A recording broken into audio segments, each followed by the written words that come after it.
Bonjour à tous, bienvenue. Alors, le thème de cette session, ça va être l'étude de profilés métalliques par la méthode de stabilité avancée. Donc, cette méthode va nous permettre de vérifier la stabilité de certains profils.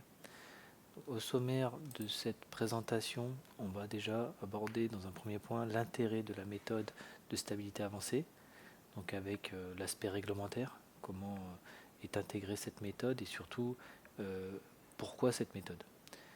Cette méthode intègre une notion de gauchissement, donc un septième degré de liberté. Donc on va décrire un peu cet effet de gauchissement et on verra un peu dans le domaine d'application de cette méthode, donc pour quel type de profil essentiellement on va utiliser cette méthode. Ensuite, on va aborder la théorie autour de cette méthode. On va voir un peu en quoi consiste cette méthode dans les étapes de calcul. Donc on a effectivement la première étape qui est la création d'un modèle équivalent, une analyse modale sur ce modèle équivalent, et à partir duquel on va pouvoir faire une analyse du second ordre pour avoir les effets hors plan apportés par l'instabilité structurelle de ces profils. Et à partir de là, ayant ces effets du second ordre, on va pouvoir vérifier, calculer les contraintes et les vérifier par rapport à la valeur admissible. Et on terminera par deux exemples d'application.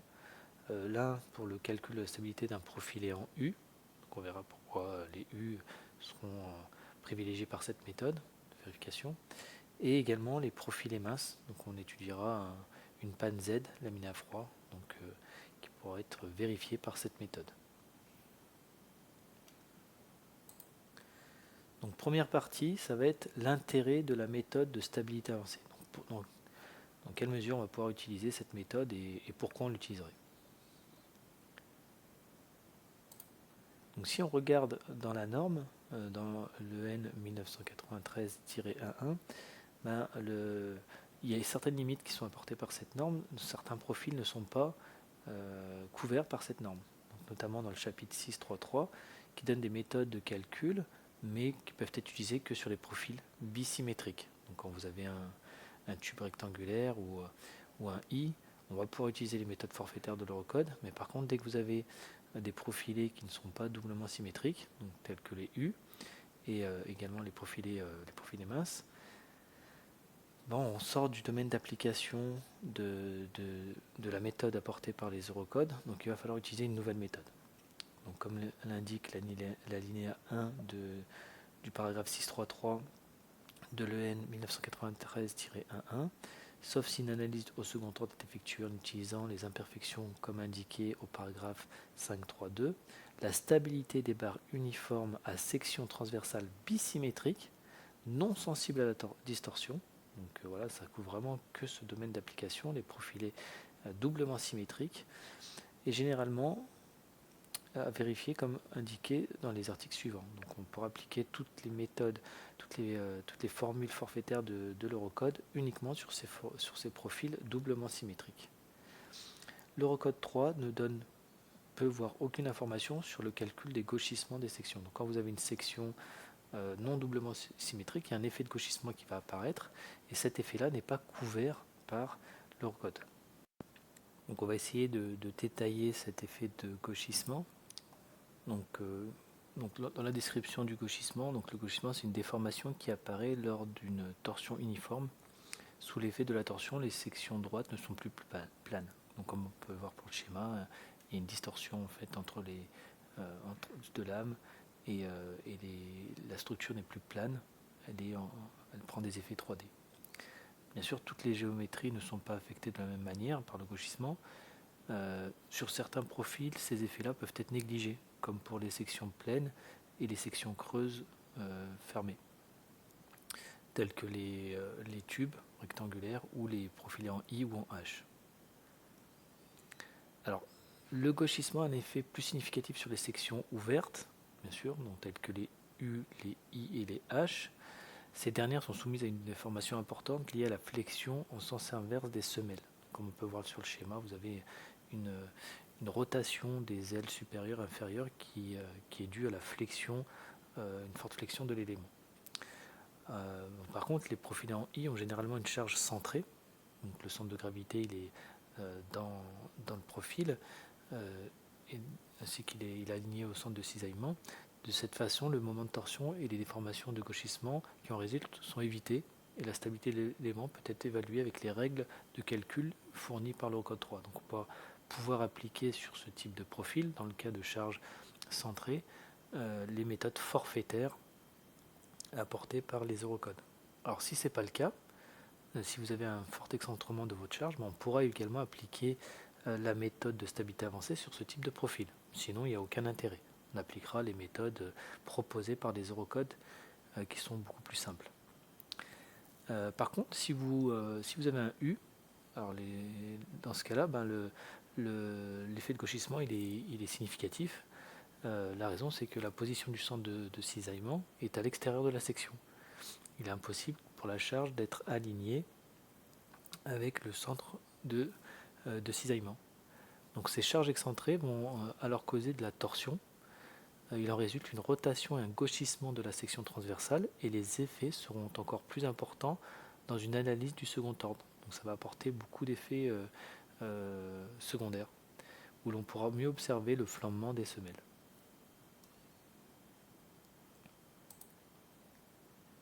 Alors cette méthode, on va l'appliquer sur quel type de profil? Alors déjà, cette méthode, bien sûr, elle est conforme aux exigences de l'EN 1993-1-1. Donc comme l'indique le paragraphe 5 de 2 alinéa 7a, en cohérence avec l'alinéa 3, il convient généralement de vérifier la stabilité des barres individuelles par l'une des méthodes suivantes, et notamment une méthode qui consiste à faire une analyse au second ordre des barres en intégrant des imperfections locales sur ces barres. C'est ce qu'on va faire donc avec cette méthode. Donc cette méthode, elle est généralement utilisée sur les sections doublement symétriques. Bon, comme on a pu le voir, ça n'a pas forcément d'intérêt lorsque la charge elle est centrée, mais plutôt sur les sections monosymétriques, asymétriques, les sections variables, telles que les PRS, et bien sûr les profilés laminés à froid. D'ailleurs, dans l'Eurocode EN 1993-1-3, qui est propre au profilé laminé à froid, profilé mince, le paragraphe 10.1.2 nous donne, l'alinéa 4 nous donne la description de la méthode de stabilité avancée. Donc c'est cette méthode-là qu'on va utiliser. C'est-à-dire que pour un calcul plus précis, il convient d'effectuer une analyse numérique. Donc en fait, l'Eurocode 3-1.3 pour les profilés minces vous donne plusieurs méthodes pour l'étude de la stabilité de vos profilés minces. Une méthode analytique et une méthode numérique. Donc la méthode de stabilité avancée qui est intégrée à Advanced Design, c'est la méthode numérique qui consiste à un calcul du mode propre. Donc on détaillera bien sûr cette méthode.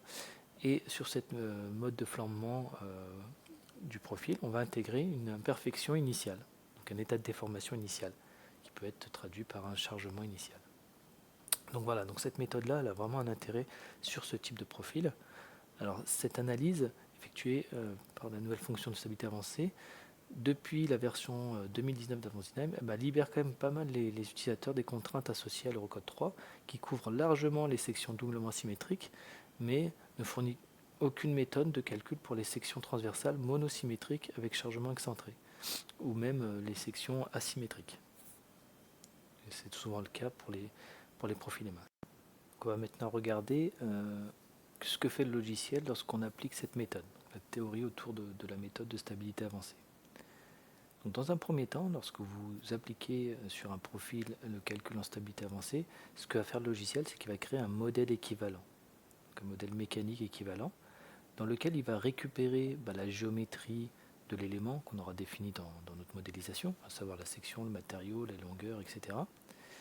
Ensuite, tout ce qui est diagramme d'effort interne, les déplacements seront convertis en un schéma de charge équivalent, avec des charges ponctuelles et réparties.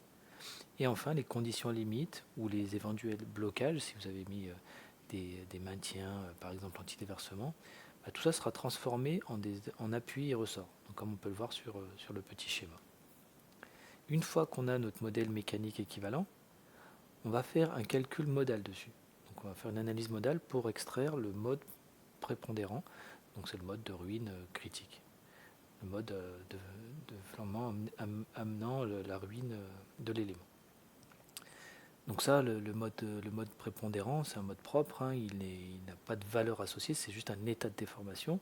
Mais il va être mettre à l'échelle, donc les vecteurs propres permettant d'avoir l'état de déformation vont être mis à l'échelle à partir de l'imperfection initiale qu'on aura définie. Comme ça va nous permettre d'avoir des valeurs associées. Une fois ce calcul effectué, on va pouvoir faire une analyse au second ordre qui va nous permettre de déterminer les 7 déplacements et rotations sur le profil et en extraire 7 efforts et moments. Donc on a les déplacements transversaux, le TX, TY, TZ, donc ce sont les déplacements suivant l'axe local X, Y, Z, hein, donc toujours le X collinaire au profil, le Z souvent généralement suivant la grande inertie et le Y suivant la petite inertie. Et vous avez les 3 rotations associées, donc la rotation autour de X, Y et Z, et un 7e donc, degré de liberté, c'est le RW, c'est la rotation due au gauchissement. À partir de ces valeurs de déplacement, on va extraire des efforts et des moments. Donc NX, c'est l'effort normal, la traction-compression. VY, VZ sont les efforts tranchants dans les axes locaux Y et Z. MX, c'est le moment de torsion. Mais ce moment de torsion, il inclut le moment de torsion du premier ordre, suite au chargement appliqué, et également les effets du second ordre, donc le moment de torsion dû à l'instabilité du profil. MY, MZ sont les moments de flexion autour des axes locaux Y et Z, et on retrouve le 7e effet, donc le moment dû au gauchissement.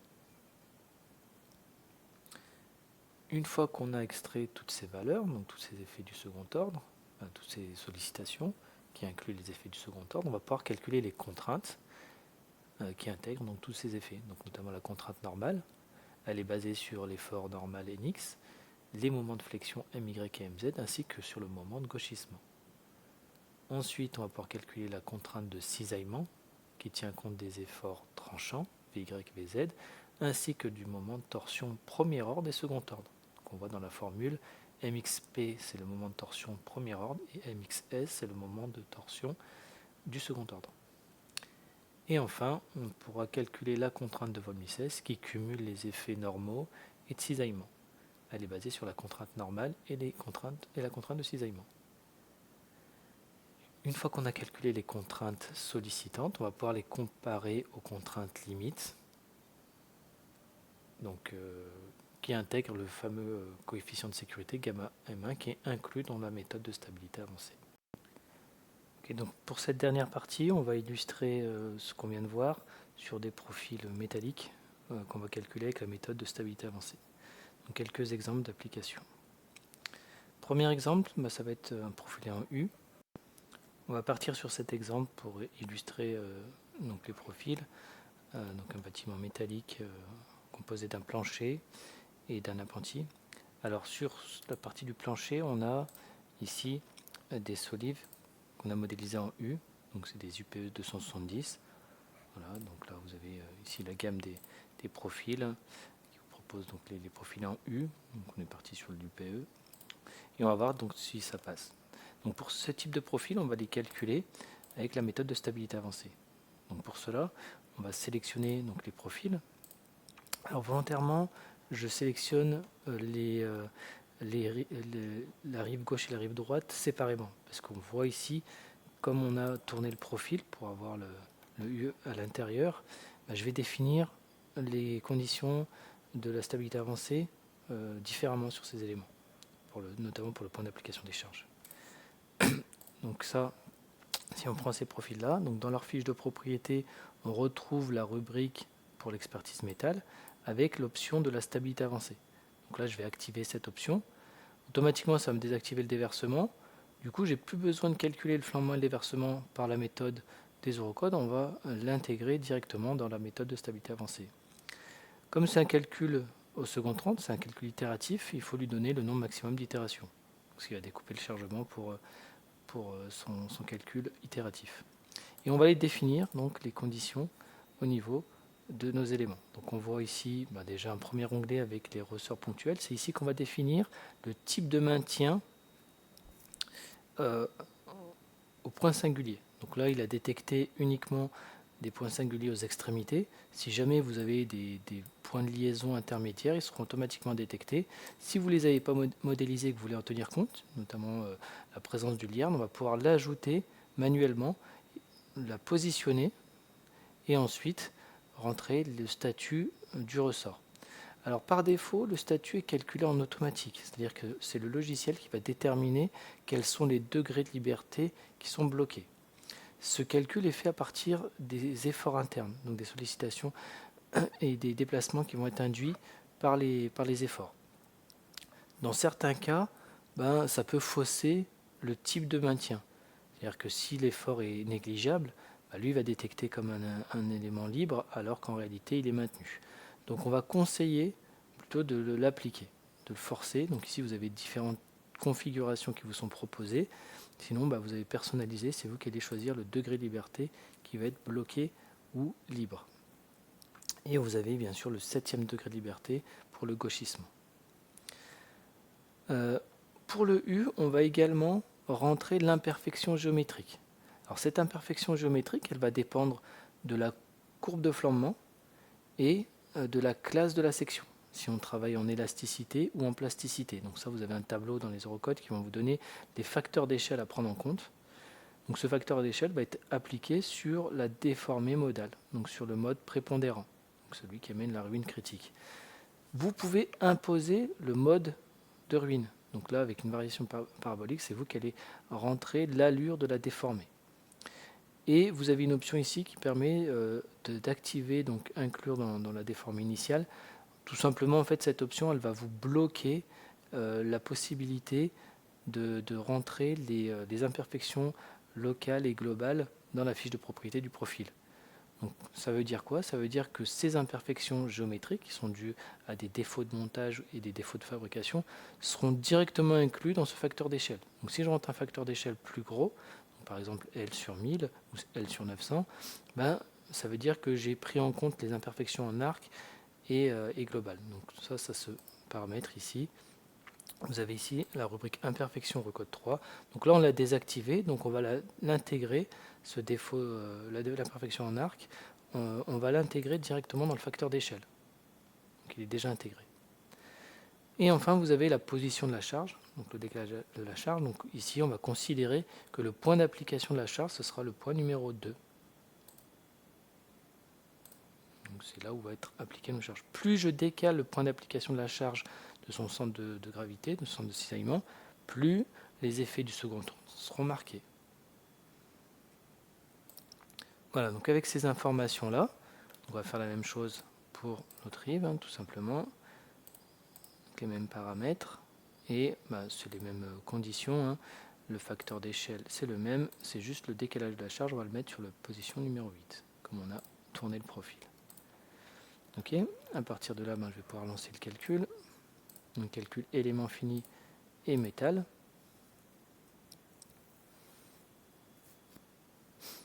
On aurait pu limiter l'analyse métal sur ces profils. On va laisser le calcul global.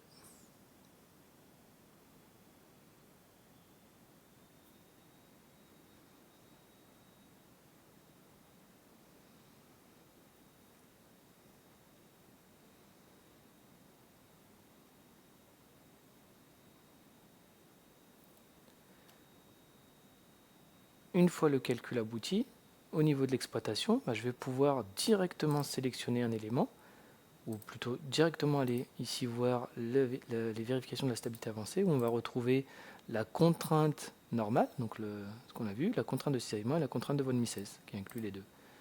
Donc là, on voit que les profils fonctionnent sans problème. Ces paramètres, on va pouvoir les visualiser directement dans la fiche de propriété. Donc là, du coup, maintenant, on n'a plus d'onglet stabilité de l'élément, parce que les conditions, les instabilités du flambement déversement sont directement intégrées dans la résistance. Donc là, on a intégré ici dans la contrainte normale, donc on retrouve ici le calcul de la contrainte normale, la contrainte de cisaillement et la contrainte de von Mises. On retrouve toutes ces vérifications. On va pouvoir également visualiser, donc si je prends un profil, dans les courbes de déplacement, donc les courbes de résultats, je vais pouvoir comparer les efforts du premier ordre avec les efforts du second ordre amenés par la stabilité avancée. Donc si on regarde les effets hors plan, notamment le moment MZ hors plan. Donc le moment MZ, on n'en a pas, forcément, on n'a pas d'effort hors plan. Les efforts sont essentiellement dans la grande inertie, donc on a uniquement des moments MY. Et on va comparer cet effort-là avec l'effort dû à la stabilité avancée, MZ. Et là, on voit effectivement que la stabilité avancée amène des effets hors plan. Donc on a bien un moment MZ dû aux effets du second ordre. Ok, donc on va revenir sur notre modèle de base. Et sur la partie de l'apprenti, on va mettre des pannes en profilé mince. Donc je vais isoler cette zone. Voilà, donc on a des pannes continues sur 3 appuis et on va les mettre en profilé mince. Donc le matériau des profilés minces est généralement plus résistant. Et vous disposez dans les formes paramétrables d'un catalogue de formes dédié aux profilés minces, donc les oméga, les sigma, les z, les profils en C et les cornières. Et vous avez même les états. Pour les profilés Z, vous avez des sous-rubriques vous permettant de mettre avec des bords retombés ou des bords retombés inclinés. Donc là, on est parti sur ce type de profil avec une hauteur totale de 200 mm, une largeur des ailes de 70 mm, une épaisseur de 2 mm et un bord retombé de 35 mm. On a une panne qui fait 12 mètres de long avec des portées de 6 mètres. Au niveau de la fiche de propriété de ces pannes, donc on va les prendre de manière globale, on va activer du coup le calcul en stabilité avancée. Le nombre d'itérations va rester sur 10 et on va les définir tout ça. Donc au niveau des maintiens, donc là il a détecté 3 points de maintien, 1 à 0, 1 à 6 mètres, donc c'est le point intermédiaire, et 1 à 12 mètres. Donc là on va définir le type de maintien, donc c'est le type de connexion avec l'élément tierce. Donc là on est articulé aux deux extrémités et on est également articulé sur l'arbalétrier intermédiaire. Donc là ok. Alors pour les profilés minces, le point faible des profilés minces, c'est les effets hors plan. Donc l'Eurocode vous permet de prendre en compte la table nervurée, donc la tôle nervurée, comme élément de transfert des effets hors plan. Donc là, on va pouvoir utiliser la rigidité de la couverture comme élément de maintien hors plan. Donc là, j'ai activé ce ressort continu pour pouvoir prendre en compte la plaque nervurée, donc la couverture. Et cette couverture va jouer un rôle de blocage en rotation autour de X. Donc cette raideur, la raideur du blocage de la tôle nervurée, se calcule. Alors vous avez plusieurs méthodes. Vous avez une méthode forfaitaire qui dépend du nombre de connecteurs par mètre linéaire. Elle vous donne une rigidité relativement faible. Et vous avez une autre méthode qui permet de calculer la rigidité réelle de votre plaque, de la couverture, qui va dépendre des conditions géométriques, des données géométriques de votre couverture, de la plaque nervurée. Donc là, ça nous donne une valeur de 3125 décanewtons mètre par radian. On peut également prendre en compte, lorsque les effets hors plan sont importants, la rigidité au cisaillement de cette plaque, donc de notre couverture. Donc là, pareil, il y a une formule dans les Eurocodes qui va permettre de déterminer cet effet. Donc si on en a besoin, si on voit que notre profil, on n'arrive pas à le faire passer, on va pouvoir jouer sur ce paramètre. Donc, dans ce cas-là, on va lui indiquer que c'est la fibre supérieure qui est maintenue aux effets hors plan. On retrouve toujours l'onglet pour les imperfections. Alors là, généralement, les profilés minces sont des profilés de classe 4, donc on va travailler en élasticité pure. Du coup, le facteur d'échelle est plus important, donc c'est par défaut, l'Eurocode nous indique que on va pouvoir partir sur une courbe de flambement B, ça nous donne un facteur d'échelle en élasticité de L sur 250, l'Eurocode nous dit également que pour les éléments qui travaillent essentiellement en flexion, donc c'est le cas des pannes, la sollicitation prédominante c'est la flexion, on va pouvoir prendre un facteur d'échelle multiplié par 0,5. Donc là, de L sur 500, on va passer à de L sur 250, on va passer à L sur 500. Alors là, j'ai mis L sur 1000 parce que le L sur 500, le facteur d'échelle, c'est par travée. Et comme on est continu sur 2 travées, je multiplie le facteur d'échelle par 2, comme on a des travées régulières. Donc je passe de L sur 250 à L sur 1000, avec tout ce que je viens de vous expliquer. Et enfin, on va ici choisir la position de la charge. Donc là, sur notre profil en Z, donc je vais me mettre dans le cas favorable du point d'application de la charge sur le point 2. On va faire un premier calcul. Voilà, le calcul avait déjà été effectué. Et on va visualiser donc graphiquement les résultats. Donc pour la stabilité avancée, on va prendre la contrainte de von Mises. Donc on voit ici que la contrainte est plus importante au niveau de l'appui, c'est logique, on a un moment sur appui un peu plus important. Et si on analyse donc la fiche de propriété de cet élément, donc on retrouve toujours dans l'onglet résistance, alors cette fois-ci vous avez la dénomination CFD, donc pour Cold Form Design, donc pour les profilés laminés à froid, et vous avez toutes les vérifications effectuées. Alors là, vous avez un peu plus de calculs qui est effectué, un peu plus de calculs de contraintes qui sont conformes à ce qui est préconisé par l'Eurocode 3-1-3, spécifiquement au profilé laminé à froid. Donc on voit que le profil il est essentiellement de classe 4, donc on travaille essentiellement en élasticité.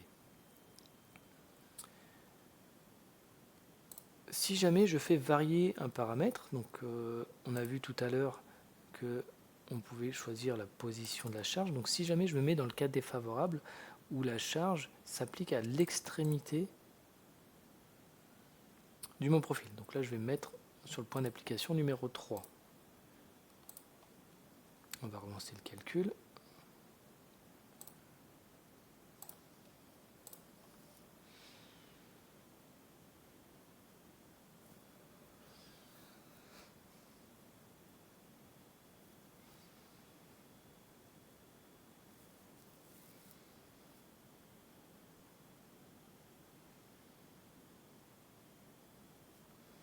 Si on demande les résultats. Donc là, vous voyez que le taux de travail a légèrement augmenté. Donc il y a une influence du point d'application de la charge parce que ça a des effets sur les effets du second ordre. Donc ça va majorer les effets hors plan. Alors bien sûr, l'Eurocode, comme l'inertie hors plan est très faible, permet d'ignorer les effets hors plan. Donc on va ignorer les effets F, Y et MZ, mais ce sont uniquement les effets du premier ordre qui seront ignorés. Donc si jamais vous avez des sollicitations hors plan, elles seront ignorées et en fait c'est la couverture qui va reprendre ces effets et va les transmettre vers les appuis. Du coup, les effets hors plan du premier ordre seront ignorés, ce qui n'empêche pas d'avoir des effets hors plan dus au second ordre. Là, si je prends un profil, ici, j'aurai quand même, si on regarde les courbes de sollicitation, donc en stabilité avancée, si je demande 1 MZ, on aura toujours, vous voyez, ici des effets hors plan qui sont dus à l'instabilité du second ordre. Donc voilà rapidement une description de la méthode de la stabilité avancée qui est quand même très avantageuse pour prendre en compte ces profils qui ne sont pas gérés par les méthodes forfaitaires des Eurocodes. Voilà, donc la présentation est terminée. Merci d'avoir participé à cette présentation. N'hésitez pas, si vous avez des questions, à envoyer vos demandes à info.france@gretec.com.